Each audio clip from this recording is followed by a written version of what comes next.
Good morning, Bukid.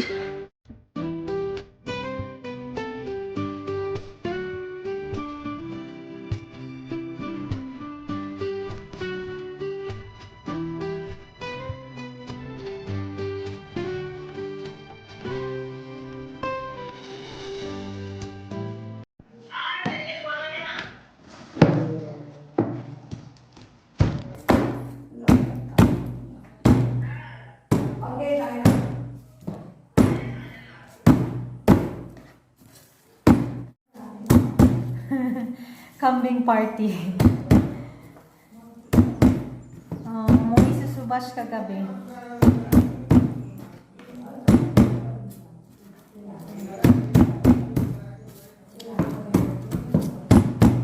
Kalinis ako dito sa baba, sahig lang. May CR pa, may bintana pa.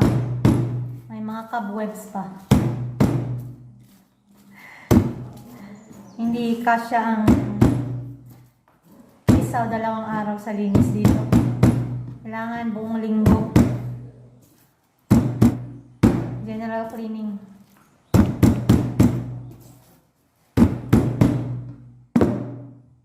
Yan.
Ito na guys.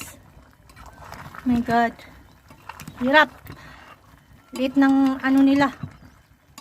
Kasaura. Next time mag pressure cooker na ako.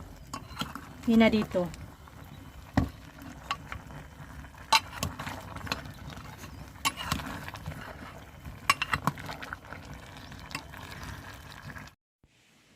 Hi guys. Dami kong nakain. Sarap ng moton. Kasi hindi kami laging kumakain dun sa kasara ng moton, no. So, first time in a long time. Yung niluto ko ba, masarap siya, guys. Ilang beses ko nang nilagyan ng sabaw kasi ang dami. Tapos ang liit ng kasaura, yung lalagyan. Naubos yung masok, may konting naiwan. So, ngayong snacks, magmamaso ulit sila. Ayoko na, hindi na ako kakain. Pasensyahan nyo na ako kasi naglinis ako dito sa kusina. Ayan, mamaya, yan ang lilinisin ko, guys. Nilagyan ko siya ng cockroach na chalk. So, maraming ipis kanina dito. Maliliit na ipis, guys, dito sa nawalis ko. And then maglilinis ako ng CR dito sa baba. Tapos na ako sa CR sa taas. And then, doon ng tiles sa labas. And then, mga bintana dito sa baba. Hindi ko yata matatapos to today. I'm very pagod. Pagoda ang lola nyo. Ayan na yung maso natin. Dami, diba? Magdadala siguro ako ng 1 kilo patsituan, guys.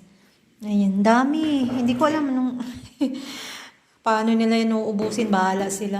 Ito, nahugasan ko na to guys. Kanina, itim yan. Ayan. So, ang nangitim sa atin ngayon ng ating kuko. Ayan, itim. So, maglilinis tayo ng CR. Ayan.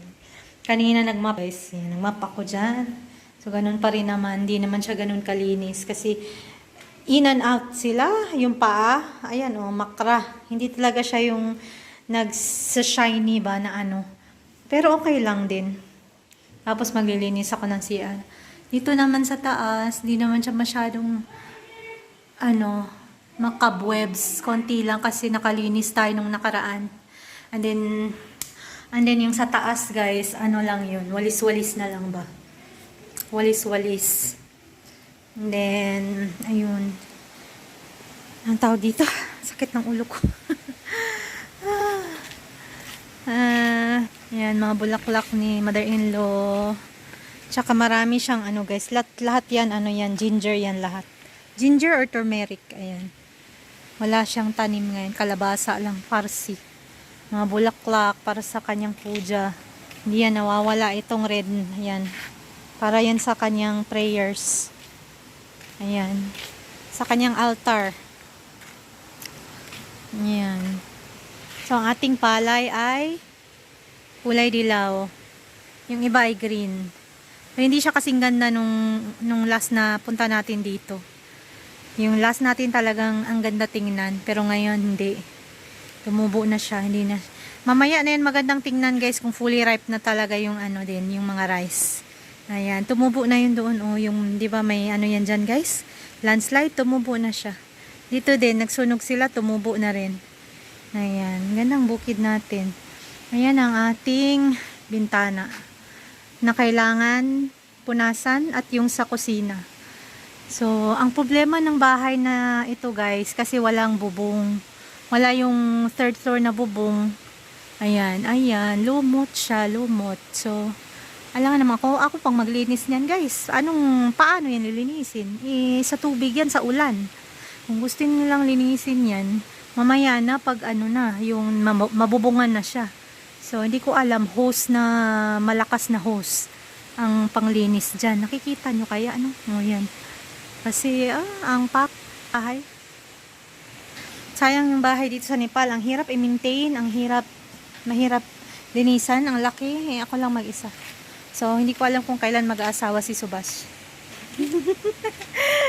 Inaantay na ang isang buhari. Ang aking ibabrush today. Ayan. Sana matapos ko siya kasi, ayan. Ibabrush ko lang yan ng sabon. Madali lang yan siya, guys. Kaso maghahakot ako ng tubig doon sa poso. So, kikilos muna ako ha. Sana matapos ko siya today. Para medyo malinis naman yung ating bahay.